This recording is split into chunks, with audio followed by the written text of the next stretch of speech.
Qyteti im, shtëpia ime, dialog midis nesh, qytetar, biznesmen, bashki, vizion ynë për ta parë Fierin nga kuota të larta qytetërimi, Fieri, qendër urbane me prosperitet ekonomik, hapësira turistike, vlera intelektuale.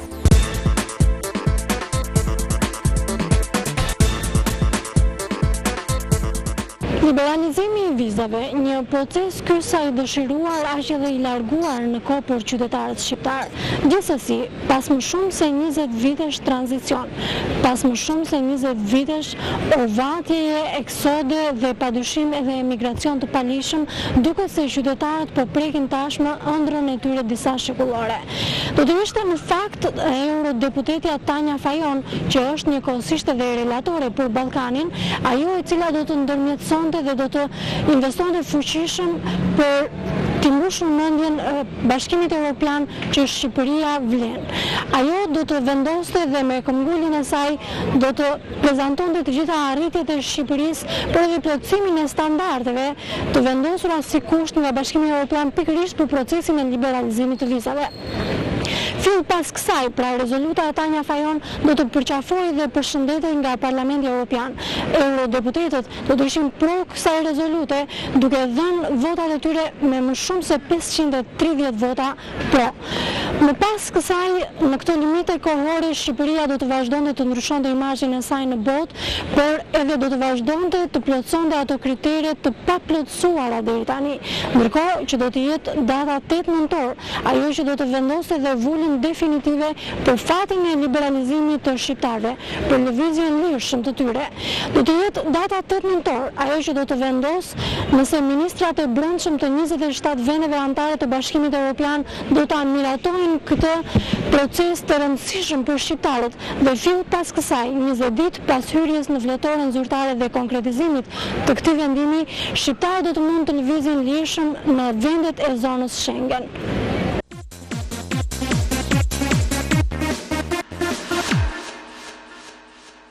Shikues të nderuar, mirëmbrëma dhe mirë se keni ardhur këtu në studion e televizionit Apollon.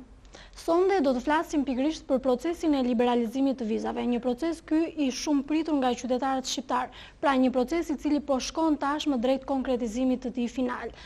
Unë për të folur, për të diskutuar, por edhe për të shpjeguar shumë pyetje të cilat ju të dashur qytetar I keni bërë disa herë dhe s'keni marrë përgjigje, kam sot për nga Ministria e Punëve të Jashtme dhe nga Ministria e Brendshme, dy përfaqësues, ata janë pikërisht zoti Ilir Qorri I cili përfaqëson këtu Ministrinë e Punëve të Jashtme, mirëmbrëma dhe mirë se keni ardhur. Kam gjithashtu edhe zotin Nikol Ndoci nga Ministria e Brendshme. Përshëndetje dhe faleminderit që e pranuat ftesën tonë. Atëherë jemi përballë një fakti konkret tashmë, nuk është ajo ëndra e munguar e shqiptarëve, nuk jemi në ato orvatje bëhet liberalizimi, tashmë jemi diçka e konkrete. Do doja të dija cila është pritshmëria për qytetarët, pra çfarë do të ketë pas kësaj? Liberalizojnë vizat, cili është impakti pozitiv tek qytetarët, por edhe pritshmëria në Bashkimin Evropian, kuptohet. Po, atëherë unë duhet flas pak për momentin ku ndodhemi aktualisht. Jemi shumë pranë vendimit përfundimtar për liberalizimin e vizave për qytetarët shqiptar. Siç e dim, këtë muaj Parlamenti Evropian miratoi me një shumicë votash këtë rezolut për heqjen e vizave për Shqipërinë, për qytetarët shqiptar, dhe pritet vetëm një vendim I cili ndërmerret nga Këshilli I Bashkimit Evropian, ku janë të ulur pjesëmarrësit dhe përfaqësuesit e vendeve anëtare të Bashkimit Evropian, I cili me shumë gjasa do të merret në mbledhjen e datës 8 nëntor. Më pas do të llogaritet edhe një periudhë burokratike e zakonshme e Bashkimit Evropian, kur ky vendim hyn në fuqi dhe ne presim që gjatë muajit dhjetor, në një prej datat e muajit dhjetor, vendimi të hyjë në fuqi dhe qytetarët shqiptar të kenë mundësi të lëvizin lirshëm pa pengesën e vizave drejt vendeve të Bashkimit Evropian. Ky liberalizim do të thotë kryesisht shmangjen e pengesës burokratike që ka qenë deri tani të shkuarjes nëpër konsulatat e vendeve Schengen. Ky proces tashmë nuk do të më, por qytetarët do drejtohen drejt për drejti drejt kufirit të vendit Schengen ku ata do të udhtojnë. Dhe për të sqaruar pikërisht qytetarët, a ka një afat kohor që nga 8 nëntori kur vjet vula definitive? Ky është një proces që ndërmerret nga Bashkimi Evropian. Janë institucionet e Bashkimit Evropian që do të na njoftojnë për datën e saktë kur ky vendim do të hyjë në fuqi. Do të njoftohen të gjithë qytetarët shqiptar nëpërmjet mediave dhe gjithçkaje tjetër nëpërmjet institucioneve. Po, atëherë zoti Ndoci, kuptohet që impakti është pozitiv tek qytetarët sepse e kanë pritur gjithë këto vite, por ajo që do doja të dinim është cilat janë kriteret që duhet përmbushin qytetarët. Jo çdo qytetar mund të lëvizë lirshëm në zonën Schengen? Faleminderit për pyetjen, më duket një pyetje drejt për drejt dhe unë do mendoj të jap një përgjigje po të drejt për drejt. Liberalizimi i regjimit të vizave pritet të bëhet nëpërmjet një vendimi që do merret në Bruksel, vendimi i cili do të përcaktojë disa kritere nëpërmjet të cilit duke referuar vendimeve të marrëma tashmë të mëparshme nga vendet e tjera si Serbia, Maqedonisë apo Mali të Zi, besojmë që të njëjtën përmbajtje do ketë dhe vendimi për shtetet e Republikës Shqipërisë. Një vendim i cili do të përcaktojë si kriter që shtetat shqiptar duhet të jenë posedues pra të mbajnë një pasaportë biometrike. Së vendim pritet të caktohet afati për të cilën shtetet shqiptar mund të lëvizin drejt vendet të Bashkimit Evropian, që është 90 ditë për 180 ditë. Ky 90 ditë mund të jetë pa shkëputje, pra mund të qëndrojë 90 ditë pa shkëputje, por mund të jetë edhe më shumë herë, me shumë hyrje dalje, por brenda 6 muajve shtetet shqiptar kanë drejt të qëndrojnë deri në 3 muaj. Nga hyrja e parë gjithmonë. Tjetër kriter që do kërkohet dhe do caktohet në vendim është qëllimi për cilën do të lëvizet drejt zonës Schengen. Lëvizja pa regjim vizash do të thotë lëvizje për qëllime afatshkurta. Pra, jo për qëllim afatgjatë. Në lëvizjen e lirë apo në lëvizjen e qytetarëve janë dy momente. Momenti i parë është lëvizja afatshkurte, e cila është për çështje të ndryshme. Pikërisht këto çështje rregullohen me anë të këtij vendimi dhe pastaj së dytit janë lëvizjet për qëllimet e migracionit. Pra, për shkruar në vendet e Bashkimit Evropian. Me anë të këtij vendimi do të rregullohen çështjet e lëvizjes afatshkurte, jo çështjet e lëvizjes së emigracionit. Kështu që shtetet shqiptar do të lëvizin pra për qëllime të shkurtra. Për gjithë ato qëllime që deri tashmë kanë patur nevojë për vizë, ata nuk do të kenë më nevojë për vizë, ndërsa për qëllimet e migracionit, për punësim apo qëndrim mbi afatin 3 muaj për 6 muaj, ata do kenë nevojë të marrin vizë. Kështu që këto janë disa nga kriteret e përgjithshme që do përcaktohen në vendim. Dhe për të bërë më pranë qytetarëve dhe më konkret në pyetjen që bëra, cili është kriteri bazë që duhet plotësonin këta qytetarë përpara se të aplikonin për ta marrë këtë vizë? Pra ka një kriter që i skualifikohen, le të themi? Atëherë, spari duhet thënë që shtetat shqiptar nuk do marrin vizë. Shtetat shqiptar që kanë një pasaportë biometrike do t'ju hapet drejta. Do të shkojnë, do paraqitin direkt në një pikë kalimit kufitar. Njëkohësisht, në pikën e kalimit kufitar duhet të kenë të tjera shtesë që ne mund t'i përmendim më poshtë besoj gjatë bisedës, siç është bileta, siguracioni shtensor etj. Dy janë kriteret. Kriteri i parë, shtetat shqiptar duhet të kenë një pasaportë biometrike dhe së dyti, shtetat shqiptar nuk duhet ta kenë të ndaluar hyrjen në një nga vendet e Bashkimit Evropian. Përsëris, qoftë në një nga vendet e Bashkimit Evropian. Pra duhet jenë të penalizuar më përpara, apo jo? Nëse çdo njeri nga shtetet shqiptar i është ndaluar më përpara hyrja. Po. Një afat për cilin ata janë tashmë të informuar, atyre nuk do t'i lejohet hyrja. Pra, ekspulset apo shprehura në gjuhën greke apellas apo pra sipas vendeve të ndryshme, por ekspulset njihen nga gjithë. Sipas afatit dhe nëse këto ekspulse janë të hedhur në sistemin informativ Schengen, këto shtetas nuk do mund të hyjnë përderisa ky ekspuls të bie apo përderisa të jetë afati i përcaktuar në këtë ekspuls. Nuk e di, mbase edhe kompetencat e për të përgjigjur, mund të diskutojmë dhe për përgjigjen, nëse bëj gabim që ju drejtojmë juve. Në fakt, shumë qytetarë për ditë, pra ndeshemi dhe me skepticizmin e tyre. Gjithmonë është folur që duhet kesh një shumë të hequr minjan, duhet të kesh disa të ardhura, duhet kesh sigurimet shëndetësore që e tha pak më parë zotëria. Ma sqaroni pak në detaje. Atëherë dua të them vetëm diçka fillestare. Të gjitha ato kritere për të cilat qytetarët drejtoheshin pranë një konsullate të vendeve Schengen këtu në Shqipëri, tashmë kjo kompetencë do të jetë zhvendosur drejt kufirit ku ata drejtohen. Nuk kanë më nevojë që të drejtohen tek konsulatat për të marrë një vizë, por do t'i drejtohen drejt për drejti oficerit të kufirit të vendit Schengen. Dhe atje duhet të kenë po të njëjta dokumenta, të cilat deri tani aplikonin, me të cilat deri tani aplikonin për vizë. Ndër këto dokumenta mund të përmendet, siç përmendi edhe kolegu, mund të përmendet edhe posedimi i një sasie të parave për të justifikuar qëndrimin e tyre në vendin ku do të shkojnë. Sa sasia? Kjo varion, megjithatë mund të përgjigjet. Prandaj thash që i sqarojmë s'ka që mund të do të ndodhë. Jo, e drejtë. Duhet të dallojmë dy grupe kriteresh. Kriteri i parë është kriteri që do përmbaj vendimi, që kanë të bëjnë pra pasaportë dhe normalisht ju lejohet hyrja, dhe se pastaj por që nuk ka të bëjë me vendimin për liberalizimin e vizave, e regjimit vizave. Këto kritere që mund t'ju kërkon, gjithmonë mund, jo do t'ju kërkon, pa mund t'ju kërkon, nuk janë kritere që do t'jenë pjesë e vendimit. Këto kritere kanë ekzistuar dhe përpara.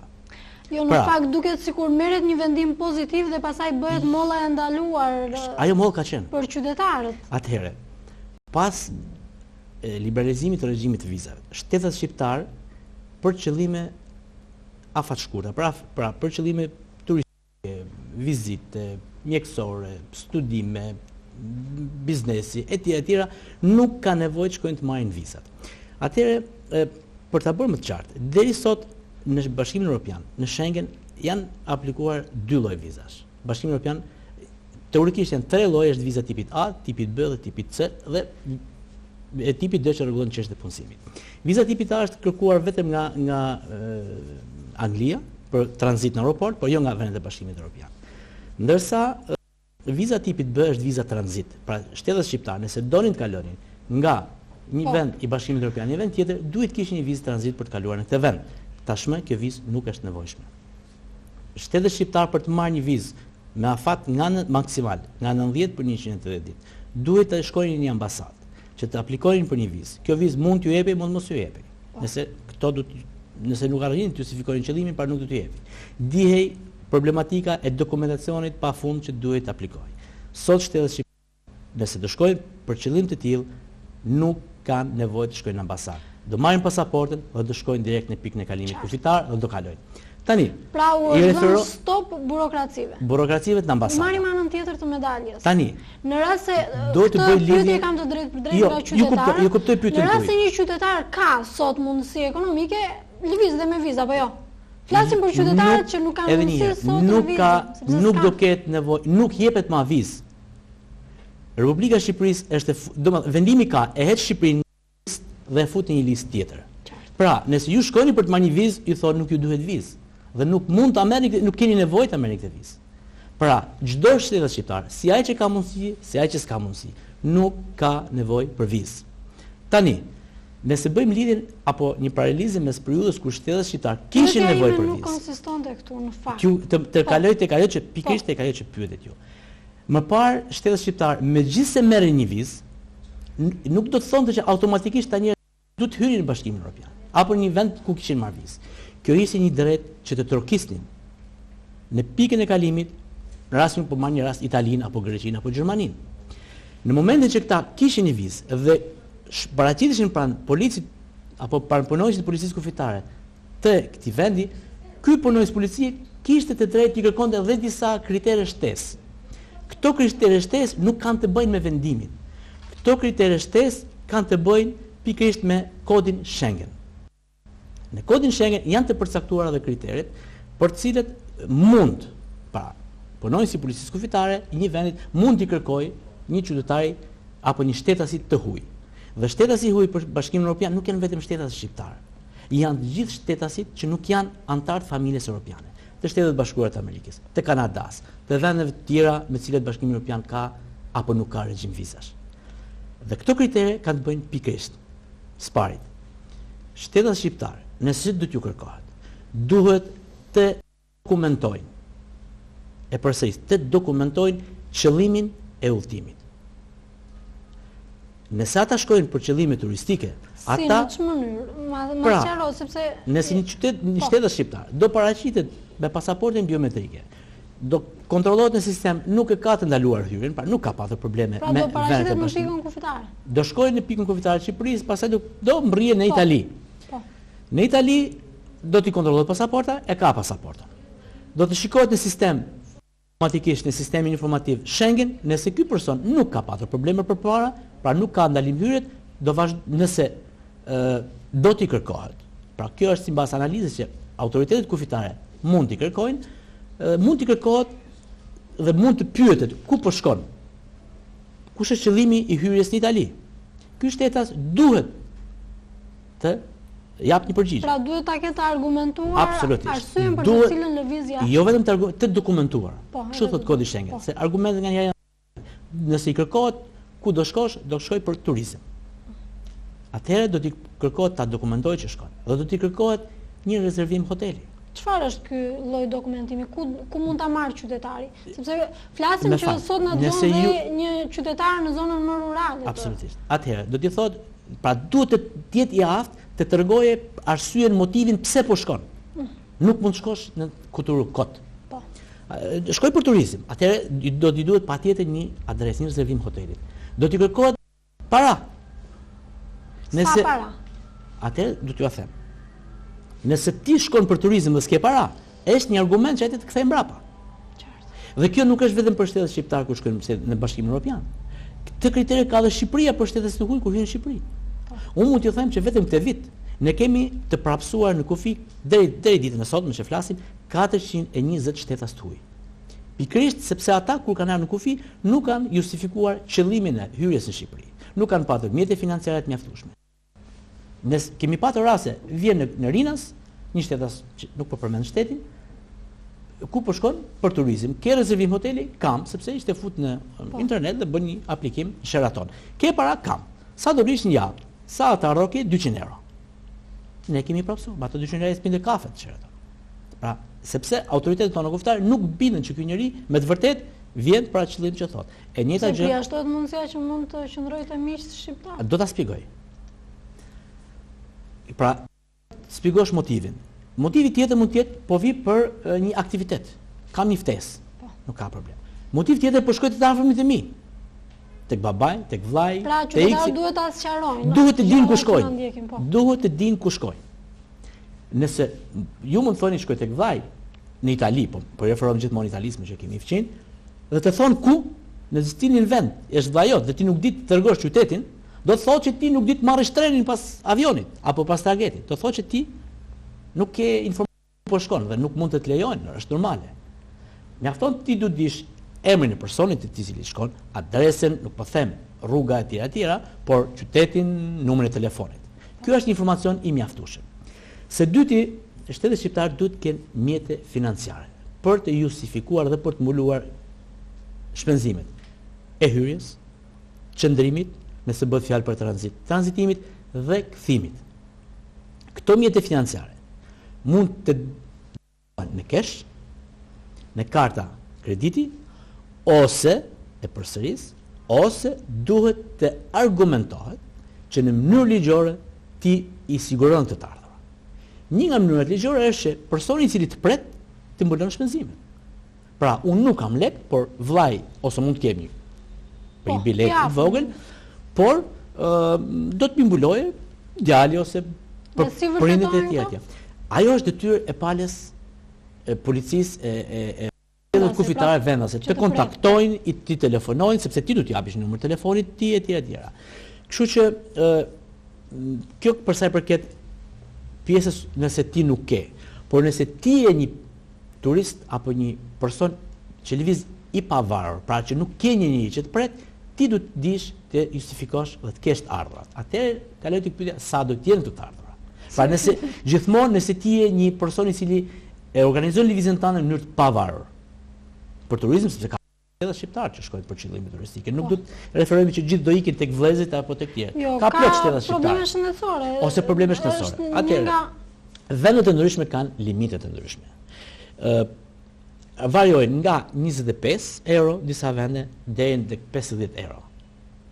Italia për shembull ka nga 1 deri në 5 ditë ka 269 euro. Vetëm për 270 euro për 5 ditë, nga 1 deri në 5 ditë. Pastaj nëse ti rri më shumë 10 ditë e ka diçka më të vogël, vendet të ndryshme kanë koeficient të ndryshëm, por varjojnë tek 50 euro. Por kjo ka të bëjë shumë 50 euro dita. Por kjo ka të bëjë shumë aq që ka dhe Shqipëria për shtetet e huaj. Kjo ka të bëjë shumë me argumentet që ti jep. Pra shtetet shqiptare nëse shkojnë në pikën e kalimit në Bari dhe pyeten nga autoritetet kufitare të Barit, sa do qëndroni? Dhe ai do thotë unë do qëndroj 5 ditë ose do qëndroj 1 muaj. Ky shtetas duhet të ketë dhe një siguracion shtetësor që t'i përputhet kësaj kohe. Ky person duhet të ketë atë nëse ka një bilet kthimi që t'i përputhet kësaj. Por do t'i kërkon dhe të ardhurën nëse është i pavarur, pra nuk shkon tek të afërmit e vet, që i përputhen kësaj. Kështu që duhet vetë shtetet shqiptar të dinë, të kalkulojnë dhe të jenë bindës tek autoritetet e vendit në cilin hynë, që këta nuk do bëhen barë publike, që këta do kthehen dhe këta nuk do kenë probleme në vendin ku shkon. Gjithashtu, shtetet shqiptar përveç kësaj nuk duhet shfaqin të dhëna, por që nuk ndodh shumë, që mund kërcënim për rendin dhe sigurinë publike. Pra duhet të dinë të mos jenë njerëz problematik në pikën e kalimit kur hynë, mos shfaqin shenja agresiviteti e probleme të ndryshme që besoj që këto nuk mund të jenë shumë theksuara. Më problem do të jetë ata që do kenë ndalimin e hyrjes në zonën Schengen, për cilën ndoshta gjatë misionit mund ta sqarojnë. Jo, në fakt folët për turizmin, por unë kam përshtypjen se sot qytetarët shqiptarë kanë nevoja edhe më emergjente se sa turizmi. Sikurse i përmendëm dhe probleme apo dhe probleme sociale të tjera, siç janë bashkimet përkohësisht të familjeve apo jo. Për këto do të ketë një kriter, pra ka diçka të përcaktuar që qytetarët të mund ta dinë përpara se të hedhin hapin për të gëzuar. Ndoshta për ta mbyllë dhe për t'i lënë radhë kolegut, e thashë në fillim. Janë 2 momente që zgjidhen me anë të lëvizjes. Lëvizja për qëllim afatshkurtër dhe lëvizja për qëllim afatgjatë. Së parit, me këtë proces, që s'është as i pari as i fundit, nuk mbyllet gjithçka. Ky është një proces shumë i rëndësishëm dhe nuk do ketë nevojë as të maksimizohet dhe as të minimizohet. Ne kemi disa procese që kanë qenë shumë të rëndësishme derisa kemi ardhur në këtë proces. Duhet të dallu lëvizja e lirë me lëvizjen pa regjim vizash. Lëvizja pa regjim vizash për qëllime afatshkurtëra gjithmonë është kjo që ne kemi arritur tashmë. Ndërsa lëvizja e lirë arrihet kur ne të bëhemi antar të familjes europiane. Madje, nëse referohemi disa vendeve tjera, vendeve nënshës fundit që kanë në Bashkimin Evropian, ata kanë përfituar lëvizjen e lirë në kuptimin e plot, pra që të kanë drejt jetojnë, të punojnë pa kriter, vetëm pas 7 vjetësh janë bërë antar të familjes europiane. Ndërsa, për qëllime të afatgjata, për bashkim familjar, për punë, për studime të tjera, ata duhet marrin një vizë tipit D. Në fakt jo flasim për takime afatshkurtra. Disa ditore dhe probleme shëndetësore, kjo është ideja, sepse shumë qytetarë kërkojnë të takojnë me fëmijët e fëmijëve, pra qofshin dhe për probleme shëndetësore, realizimi i vizave do të jetë një mundësi shumë e mirë për qytetarët shqiptar, të cilët brenda një periudhe 90 ditore mund të zgjidhin problemet e tyre shëndetësore. Për këtë ata nuk do të kenë nevojë për vizë. Dhe këta kanë të njëjtën tarif si kriter? Është ajo që përmendëm dhe më parë, që kolegu nga Ministria e Brendshme përmendi dhe pak më parë, që në një farë mënyre ose në një tjetër duhet ta justifikojnë. Kjo është një garanci financiare. Po, të ketë dikush në mos personi vet në momentin e mbritjes, dikush tjetër duhet ta sigurojë mjet financiar. Zoti Qori, në fakt tham pak më parë që hiqen veprimet burokratike, por nuk mendoni se hiqet një burokraci e tepër dhe shtojnë shumë të tjera? Unë këtë doja t'ju thoja pak më parë, nuk është... Jo, ma sqaroni sepse qytetarët janë të interesuar të dinë. Po, qartë. Këto kanë qenë edhe më përpara, edhe në momentin që Shqipëria ka pasur në regjim vizash me Bashkimin Evropian.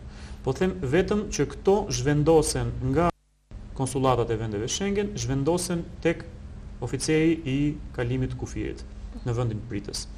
Unë nuk dua që të friksoj qytetarët shqiptarë që dëshirojnë të lëvizin lirshëm. Fundi i fundit, liberalizimi i vizave është për këtë arsye, që njerëzit të kenë mundësira më tepër, të kenë mundësi të kenë kontakte më tepër, të shkojnë tek të afërmit e tyre të vizitojnë ata Dhe prandaj nuk është e thënë që të gjitha këto dokumenta apo kritere që duhet plotësojnë duhet ja bëjmë me dije me patjetër oficerit në momentin e hyrjes.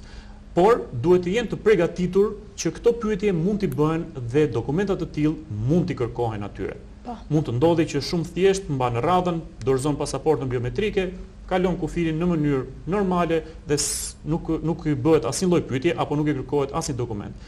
Por është e domosdoshme që personat t'i kenë të gjitha këto të para përgatitura në mënyrë që në qoftë se oficeri i kufirit i pyet, ata të jenë të gatshëm t'i japin një përgjigje për pyetjet e tyre. Qartë, ju falenderoj, ndjekim pak opinionet e qytetarëve fierak të marra ditën e sotme në qytetin e Fierit. Çfarë mendojnë ata? Janë pro apo kundër? Dhe a janë skeptik ashtu sikurse ne e tham pak më parë, ndjekim.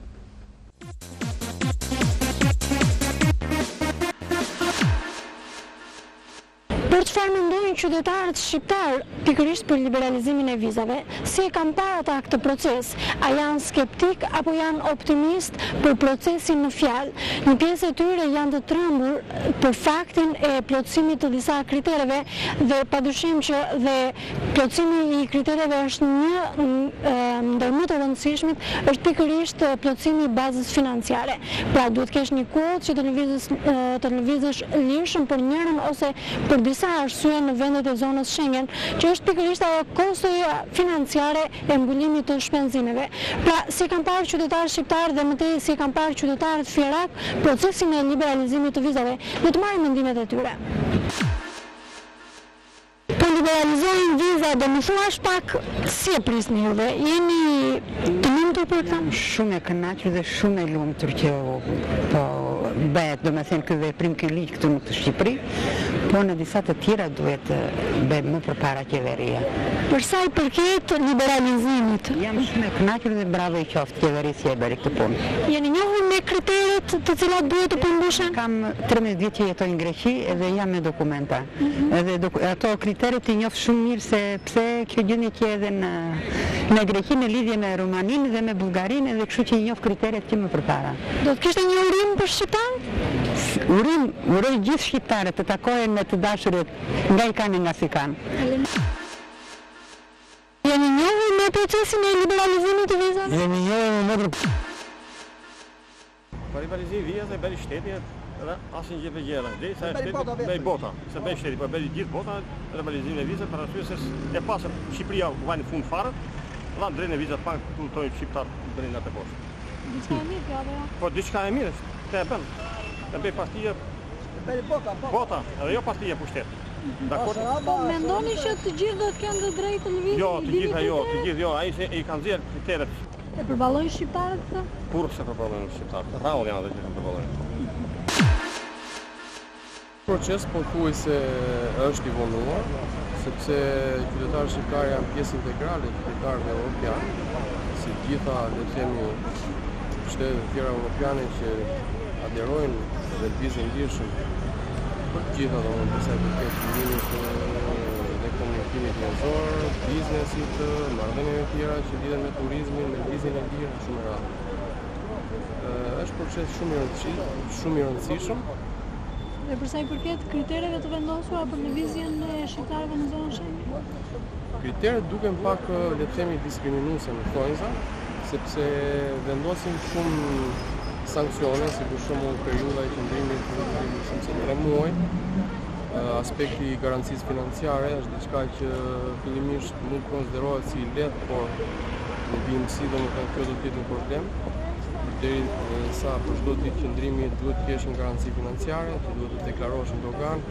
Ky është një sankcion për shembull që i penalizon dhe nuk i favorizon njerëzit. Për ne do ishte shumë mirë. Do ishte mirë. Është pak vonë apo është në kohë për shqiptarët? Është në kohë për shqiptarët. Po mendoni se mund t'i plotësojmë me kriteret për të lëvizur lirshëm? Shumë mirë. Si mendoni? Të mund t'i plotësojmë.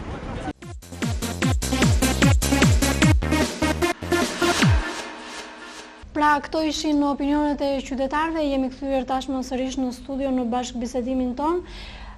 Në fakt, ashtu sikurse e pam dhe nga opinionet e qytetarëve, problemi financiar është ai i shqetëson më së tepërmi apo jo. Por një pyetje tjetër që më lidh natyrshëm është, a do të ketë ndonjë lehtësim, le të themi, për moshat e treta? Apo brenda këtij regjimi, brenda këtij sistemi do të përfshihen të gjithë njësoj, si shtetas të barabartë qofshin ta dhe në moshë të madhe apo jo?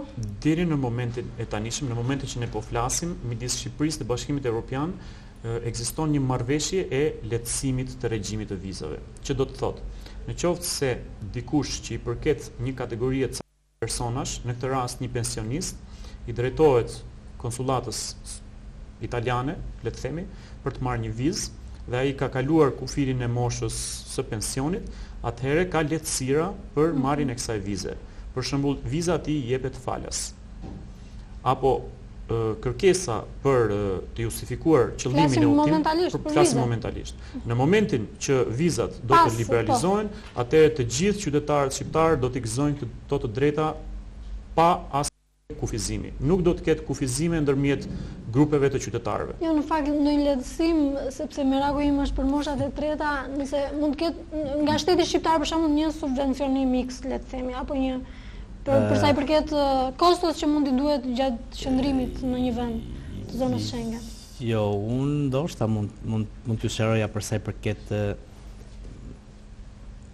kategorive të ndryshme që ndoshta janë pyetje që nuk tingëllojnë shumë normale për ju, po për qytetarët janë shumë. Jo, keni drejt, por duhet kuptoni që lëvizja është zgjedhje individuale e secilit. Nuk është diçka organizuar që shteti do ta mbështesë apo tjerë, apo një aktivitet që shteti do subvencionojë që njerëzit të lëvizin dhe të shkojnë për turizëm apo për vizita familjare. Secili do të aranxojë vetë rrugtimin e tij, do të menaxhojë vetë rrugtimin e tij dhe është çështje e secilit.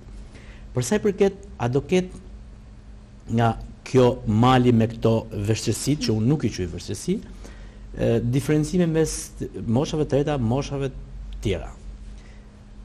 Parit duhet të arrijë përsëri një herë. Me marrjen e vendimit për liberalizimin e regjimit të vizave, nuk shtohet asnjë kriter. Nga gjithë ato që përmendëm, asnjë nga ato nuk është shtuar në kompensim të atyre që janë heq. Këto kanë qenë dhe më përpara. E thash edhe një herë, nëse një shtetas shqiptar i duhet një vizë për të shkuar në Itali, duhet të bënte një mal me letra burokratike, fotokopje, certifikata, të ardhura, certifikat familjare, notarizime, të humiq të radhë, ditën e për radha dhe është përsëri vizën. Sot këto nuk kërkohen. Mjafton, pra ne jemi klasifikuar, kemi bindur Bashkimin Evropian, që shtetet shqiptar nuk kanë nevojë të shkojnë nëpër ambasada, madje edhe të paguajnë 35 euro apo edhe më shumë që kanë qenë. Kështu që do shkojmë në kufi. Ndërsa kushtet e tjera, të cilat zbatohen nga roja nga policia kufitare, e vendet Bashkimit Evropian, e vendet të Schengenit, janë disa kritere të cilat janë standard sot, që zbatohen për gjithë dhe nga të gjithë. Por jo për secilin. Për të kaluar pak nga ana se si, ose ana ndoshta profesionale për cilën unë mund t'ju informoj, këto kërkesa do bazohen mbi bazën e disa profileve, e një përzgjedhjet. Dhe unë nuk besoj që policitë kufitare të vendeve të Bashkimit Evropian apo të vendeve të Schengenit do të klasifikojnë apo do të konsiderojnë si person të rrezikshëm një person të moshës së tretë, i cili thotë po shkoj tek djali im, dhe djali ka dalë ta presë në aeroport, bashkë me një të moshës së re që mund të jetë 22-25 vjeç, i cili është vetëm, i cili s'ka di informacion ku do shkojë, s'ka as të ardhura, s'ka as bagazhe, sepse kemi patur raste të kthimit me vizë, pra ka patur shtete, të pajisur me vizë të kthyer mbrapa vetëm për arsye që s'kishte bagazhe. Pra nuk i binte ata që ky njeri do kthehej përsëri, por do bëhej problem. Kështu që unë jam i bindur që moshët e treta apo këto persona dhe secili i cili do dihet argumentojë. Pra, me të vërtetë, nuk është e vështirë të argumentosh ku po shkon. Vetëm ai që nuk e di ku po shkon, ai do ketë probleme dhe do pengohet dhe nuk do lejohet. Kështu që nuk duhet egzagerohet absolutisht. Sepse nëse ti do të shkosh në një restorant të hash, nuk mund të thuash që unë po hyj një herë të ha dhe pastaj shikoj ku do të gjej lekët. Ti do të kesh tarë, pikërisht para sa do hash. Kështu që e njëjta gjë është edhe për këta që do lvizin. Pra unë po shkoj për këtë qëllim dhe kam këto lek, do blej këtë, do bëj këtë biznes. Se sikur i kanë të legjitimuara, duke sikur kanë edhe ndjenjën e sigurisë. Atëherë zoti Qori po mendojmë sot na është hapur drita jeshile dhe ne nesër lëvizim lirshëm. Por a rrezikojnë shqiptarët përballë këtij vendimi të Bashkimit Evropian? Pra Pyetja është nëse rrezikojmë si që ta marrë Bashkimi Evropian këtë vendim. Mund të ketë një anullim të mundshëm? Normalisht të gjitha kushtet, kriteret e përcaktuara nga Bashkimi Evropian, të cilat kanë qenë përmbledhur në një dokument të quajtur udhërrëfyes, janë tashmë të plotësuara nga qeveria shqiptare. Dhe këtë gjë e ka vlerësuar vetë Komisioni Evropian. Komisioni Evropian në vlerësimin e fundit që i ka bërë plotësimit kritereve nga ana Shqipërisë, ka deklaruar qartë që tashmë Shqipëria i ka plotësuar të gjitha kriteret për të pasur liberalizimin e vizave. Kështu që ne nuk presim asnjë anomali të mundshme për marrjen e vendimit për liberalizimin e vizave. Pra qytetarët duhet të fillojnë të festojnë? Të festojnë ende jo, derisa të deklarojmë plotësisht që në këtë datë do të filloj liberalizimi i vizave me vendet Schengen. Unë duhet të sqaroj edhe diçka tjetër, faktikisht. Bashkimi Evropian është një strukturë me 27 vende anëtare. Liberalizimi i vizave nuk është i vlefshëm për të 27 vendet e Bashkimit Evropian. Po është e rëndësishme kjo në fakt. Është shumë e rëndësishme. Nuk do të liberalizohen vizat me 2 vende të Bashkimit Evropian, që janë Britania e Madhe dhe Irlanda, sepse këto vende kanë zgjedhur të mos jenë pjesë e rreshës Schengen. Kështu që qytetarët shqiptar do të kenë mundësi të lëvizin në 25 vendet e tjera të Bashkimit Evropian, plus edhe 3 vende që janë bashkangjitur marrëveshjes Schengen, që janë Zvicra, Norvegjia dhe Islanda. Pra është një grup shtetesh për 28 vendesh, përjashtuar Anglinë dhe Irlandën. Me këto 2 vende ne sërish do të kemi regjim vizash. Po, në fakt, nuk e di, ditët e fundit kam patur dhe nga emigrantë shqiptarë të cilët momentalisht jetojnë në Shqipëri, kam patur një pyetje dhe do të konsumoja sepse e di që presin sapo kanë marrë njoftimin nga spoti. Personat të cilët jetojnë në kohë në Greqi, kanë një pasaport me një kartë, pra janë të pajisur. A ju digjet kjo pasaport, apo këto pasaporta do të kenë një zhvendosje në kohë, le të themi, dhe do janë të vlefshme? Nuk e di nëse mund ta ezaurojmë si... Atëherë, nëse aktualisht nuk ka ndonjë vendim të qeverisë shqiptare për nxjerrjen jashtë përdorimit të pasaportës ekzistuese. Ka vetëm një angazhim të qeverisë shqiptare që të pajisë maksimalisht shtetas shqiptar me pasaportën biometrike. Shtetasit shqiptar, të cilët posedojnë një pasaport të zakonshme, jo biometrike, dhe lejet e qëndrimit në vendet e ndryshme, këto do lëvizin në kuadër të emigrimit tyre, pra të ligjeve të emigrimit. Kështu që nuk do jenë përfituesit nga kjo nga ky vendim. Do vazhdojnë dhe këta kanë të drejtë të qëndrojnë më shumë se 90 ditë, do vazhdojnë me këtë pasaport derisa të ketë një vendim për nxjerrjen jashtë përdorimit. Dhe në vendet të tjera gjatë kësaj kohe me këtë pasaport? Ata lëvizin siç kanë lëvizur, sepse nuk kanë patur problem deri sot dhe nuk do kenë. Sepse kanë patur dhe viza apo jo? Kanë patur leje qëndrimi. Nëse shtetasit shqiptar sot mbajnë një pasaport të zakonshme dhe këtë pasaport të zakonshme kanë një vizë, sot për procesit pajisin me një pasaport biometrike. Dhe nga dita sotshme deri në momentin kur do hiqen vizat, ata do të rrugtojnë drejt vendit me cilin këto kanë, apo ne kemi regjim vizë, këto kanë vizën, duke mbajtur të 2 pasaportat.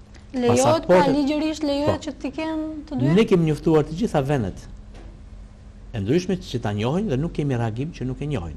Kemi praktika dhe nuk kemi kthime mbrapa të shtetit shqiptar të cilët kanë pasaportën biometrike dhe kanë dhe pasaportën tjetër me të cilin ata mbajnë vizën. Kështu që me këtë kriter shteti shqiptar po lëvizin dhe do vazhdojnë të lëvizin. Deri në marrjen e vendimit të nxjerrjes jashtë përdorimit të pasaportave, që besoj që do variojë sipas evolimit të pajisjes së shtetit shqiptar me pasaporta biometrike. Unë duhet të shtoj diçka. Do të ketë qytetarë të cilët do të preferojnë që të mos aplikojnë për pasaporta biometrike, megjithëse ne i inkurajojmë që të aplikojnë, të pajisen me pasaporta biometrike. Por do të zgjedhin që të mbajnë të pasaport aktuale, pasaport në tipit vjetër, deri në një moment që ata gjykojnë të arsyeshëm për veten e tyre, ose deri në momentin kur kjo skadon, ose deri në momentin kur merret një vendim për të gjithë qytetarët shqiptar që kjo pasaport do të dalë jashtë përdorimit. Për këta persona do të vazhdojë të ekzistojë regjimi i vizave.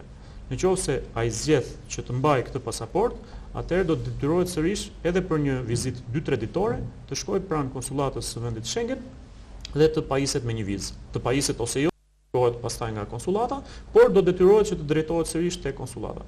Liberalizimi i vizave do të jetë i vlefshëm vetëm për mbajtësit e pasaportave biometrike. Në fakt më rëndësishme është kjo që të dinë duhet mbahen të dyja pasaportat në të njëjtën kohë, pra duhet i posedoj apo jo, kjo është ideja. Mira, dhe diçka tjetër që të mos më mbetet peng mua, por edhe juve është mirë që ta sqaroni. Nuk mendoni sepse është folur do liberalizojnë vizat, nuk mendoni se mund të ketë një eksod të dytë, pra nuk mendoni se të gjithë shqiptarët, pra le të kalojmë në anën tjetër të medaljes tani. Atëherë, të gjithë do të rendim për të larguar nga Shqipëria dhe unë dëshiroj të theksoj 2 aspekte. Në radhë të parë, po bëhet një fushat e gjerë sensibilizimi se çfarë do të thotë liberalizimi i vizave. Unë nuk besoj se ka qytetarë shqiptarë të cilët do duan që të penalizohen automatikisht apo të dëshirojnë vetë që të penalizohen nga të mirat që burojnë nga liberalizimi. Nëse një qytetar shqiptar i thuhet që do të ekzistojë liberalizimi i vizave dhe për një periudhë 180 ditore mund të lëvizësh lirshëm në çdo vend Bashkimit Evropian për 90 ditë, atë nuk besoj se ka qytetar që do të duan me dëshirën e tyre ta shkelin këtë vendim. Ky është një aspekt për cilën ne ndodhemi këtu pranë televizionit tuaj, por edhe në qytetet tjera të Shqipërisë, do të përcjellim këto vendime, këto pra nuk duhet ta shpërdorojnë, nuk duhet ta shpërdorojnë. Pra, po, nuk duhet ta shpërdorojnë këtë përgjegjësi që u jepet, këtë mundësi që u jepet.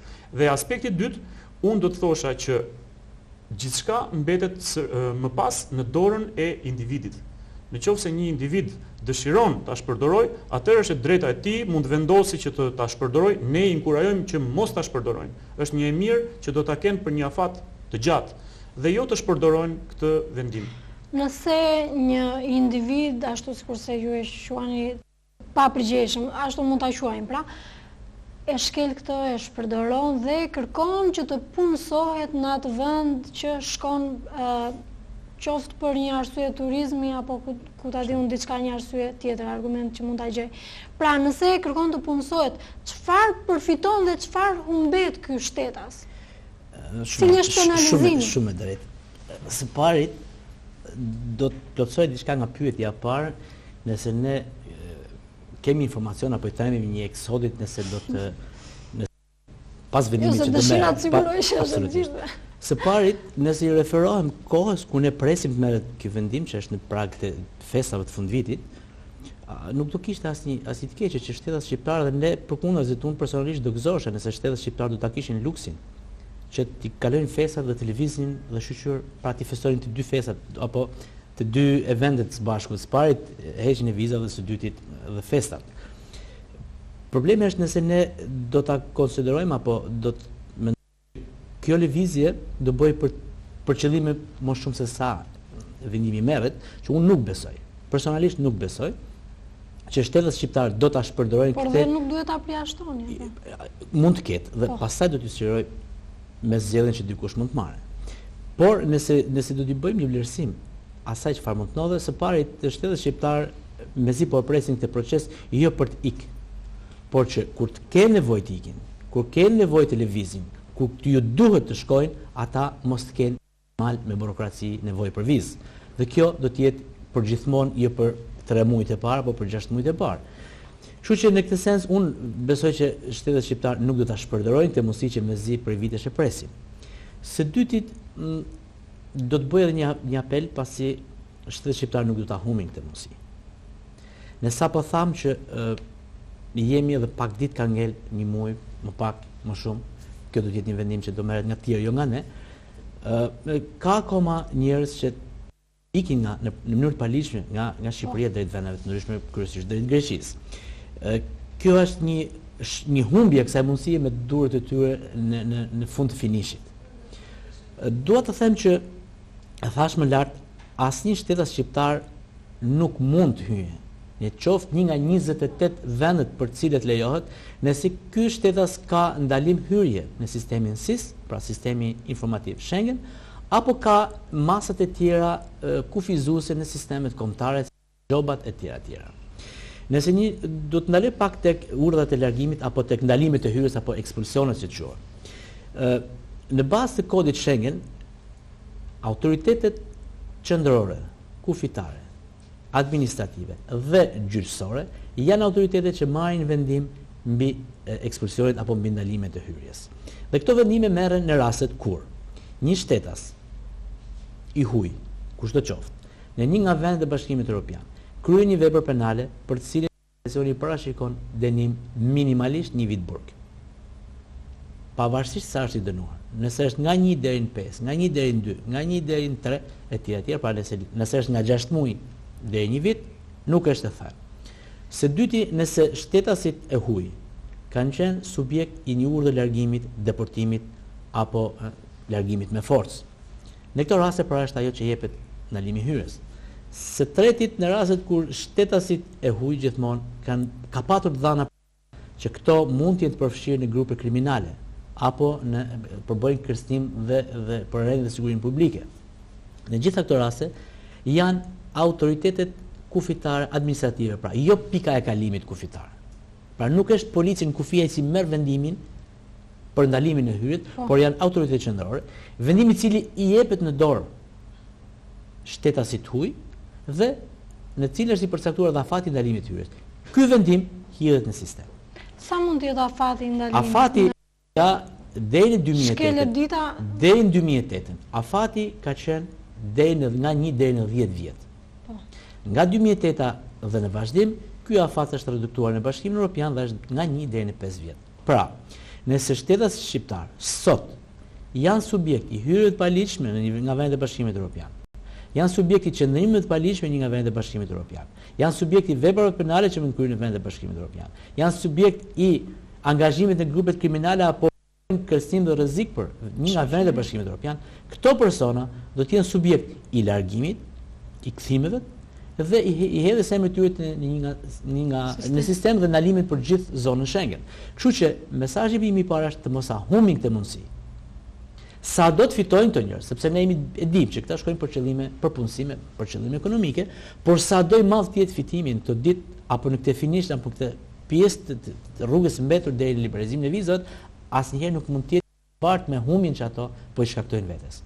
Nuk do t'i lejohet të hyjë absolutisht asnjëri. Dhe diçka, sepse e di që deri në fund bisedës do ta harroj. Në rast se shkelet për arsye të ndryshme, pra dita me të cilën është kontraktuar, le të themi, vizita në vendin e huaj, për një arsye të caktuar, a falet ky person? Atëherë, thash që autoritetet administrative trenin. E themi dhe me qeshur. Tren ka zhvilluar. Atëherë secili kur mendoj të penalizimet s'ka pse t'i lej për ditën e fundit. Megjithatë, ka raste dhe ka patur raste që për 1 ditë vonesë, për 2 ditë vonesë të pa justifikuara. Marrim raste ekstreme që mund të smuhen. Po. Pra, autoritetet nuk marrin një vendim të tillë kur ka shkelje apo të afate të argumentuara. Sepse nëse dikush do smuhet dhe ka një raport nga spitali, nga mjeku, nuk janë subjekt për raste të tilla. Kjo është njeriu mund të jetë larg qoftë, mund të bëjë edhe një aksident dhe mund të jetë i shtruar në spital, mund të jetë në allçi. Dhe kjo nuk mund të matet me ditë. Kjo mund të matet me argumentim gjithmonë. Sa ti objektivisht apo subjektivisht ke qëndruar ke shkelur legjislacionin. Së dyti ne përmendem disa kritere për të hyrë në vendin e Bashkimit Evropian. Por ka disa kritere për të qëndruar në vendet e Bashkimit Evropian, të cilët shtetet shqiptare duhet dinë të respektojnë. Së pari, shtetet shqiptare duhet të qëndrojnë vetëm për atë qëllim për cilin kanë hyrë. Që do thot për gjitha qëllimet, afatshkurtra përjashtuar punësimin. Pra duhet zbatojnë legjislacionin mbi punësimin. Nuk duhet të kapen duke punuar në mënyrë të paligjshme. Së dyti është afati i qëndrimit, i cili është 90 ditë për 180 ditë, që është i mjaftueshëm për të gjithë. Për të bërë një vizitë, për të kryer një shërbim me afat shkurt, jo për të punësuar. Shumë vetë pyesin po përsa i përket punësimit, problemi jonë më i madh etj.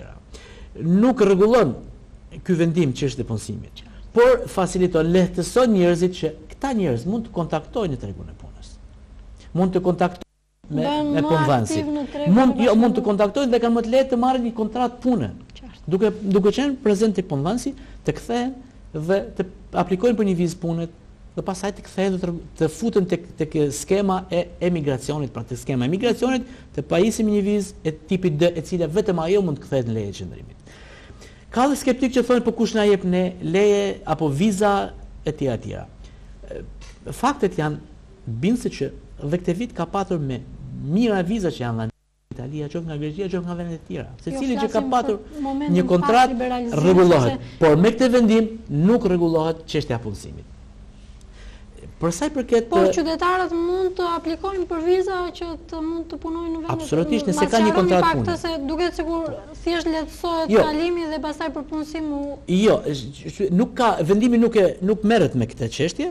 Pra janë do të punojnë paralelisht. Për sa i përket qëndrimit në një Bashkimin Evropian për qëllime punësimi, shteti shqiptar duhet të kenë një kontratë pune që të aplikojnë një nga ambasadat, pra në ambasadën e atij vendi ku do të punojnë për vizë të tipit D. Me këtë vizë do të paraqiten në vendin ku shkojnë, sipas legjislacionit, sepse është i ndryshëm, pra një afati 1 mujor, 2 mujor, por maksimalisht 3 mujor, duhet që të paraqiten për të aplikuar për leje qëndrimit dhe pastaj sa të kenë kontratën mund të pajisin me leje qëndrimit 1 vjeçare, nëse është kontrata 6 mujore, 6 mujore etj. Pra unë doja ta trajtoja edhe në formën lehtësimit që u jepet të gjithë shtetasve shqiptar, ata që kanë ndërmend të shkojnë në një prej vendeve të Bashkimit Evropian për qëllime punësimi. Është një mundësi shumë e mirë që ata të shkojnë dhe të kontaktojnë persona punëdhënës të ndryshëm dhe të ndjekin më pas rrugën ligjore për ta marrë atë punë, për të punuar në këto vende. Të shkojnë të kontaktojnë brenda këtij kufiri 90 ditor për 180 ditë, mund të kontaktojnë punëdhënës të ndryshëm, mund të ofrohet një kontratë pune dhe me këtë kontratë pune të rikthehen në Shqipëri edhe pranë ambasadës së atij vendi në Tiranë apo në qytetet e tjera të Shqipërisë dhe të aplikojnë për vizën e tipit D, e cila pastaj më pas u jep mundësinë për të shkuar dhe për të marrë një leje qëndrimi, ashtu siç e tha dhe kolegu Ndoci nga Ministria e Brendshme. Qartë. Mirë, atëherë dhe për ta mbyllur këtë bashkëbisedim të sotëm, unë shpresoj që të kemi ardhur sadopak në ndihmë qytetarëve, por për ta mbyllur shpresoj ose kërkoj nga juve që t'ju bëni një thirrje shkurt në mënyrë telegrafike shtetasve që na ndjekin. Unë them që jo duke ju referuar dhe motos suaj, mos e humni si mundësi, por mos e shpërdooni atë, ndoshta po. Është pikërisht kjo që doja të thoja, që është një mundësi për të cilën ne kemi ëndërruar prej vitesh, prandaj në momentin që bëhet realitet, të mos ta shpërdorojmë, por të jemi të arsyeshëm me këtë vendim për liberalizimin e vizave. Atëherë zotë Ndoci. Për të dëtuar mesazhin unë do t'i grupoja në dy grupe të mëdha kategoritë e shtetit që do përfitojnë. Së pari do të kategorizoja grupe e njerëzve që vërtet janë të interesuar të respektojnë kushtet e këtij vendimit, pra përfundimit të këtij procesi, pra që duan dhe kërkojnë informacion që me të vërtet duan të jenë të drejtë, të rregullt në raport me ato çfarë i jepet. Dhe unë tyre do t'ju thoja që të interesohen, ne do jemi afër tyre me informacion, kemi përgatitur pothuajse 1 milion kopje fletpalosjesh që do t'i shpërndajmë, i bie çdo shtëpi të ketë, nëse do të kemi një familje mesazhisht 4 vetë, pra çdo familje, çdo shtëpi do ketë një fletpalosje me informacion. Mesazhi im për to do të jetë që mos ta shpërndorojnë nesër, ndërsa do të grupoj një grup njerëz që mezi presin me idenë që shikon ne do ikim, mjafton të ikim se pastaj nuk do të jetë. Mesazhi im për këtë do të jetë që së pari këto ditë mos ta humbin këtë mundësi, duke kaluar në mënyrë të paligjshme, pra të presin procesin, dhe së dyti pastaj mos ta shpërndorojnë duke qëndruar në mënyrë të paligjshme. Qartë. T'ju falenderoj. Faleminderit, unë shpresoj që qytetarët ta kenë marrë mesazhin, por edhe të jenë sqaruar dhe kthjelluar për sa i përket procesit për plotësimin e kritereve që ata duhet të plotësojnë. Faleminderit. Faleminderit. Shikues të nderuar, ishte gjithçka e përgatitur në këtë mbrëmje të sotme. Unë ju falenderoj të gjithëve për vëmendjen bashkë. Mirupafshim.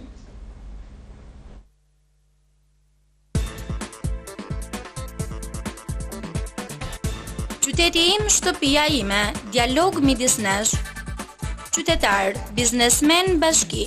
Vizioni ynë për ta parë Fierin nga kuota të larta qytetërimi. Fieri, qendër urbane me prosperitet ekonomik, hapësira turistike, vlera intelektuale.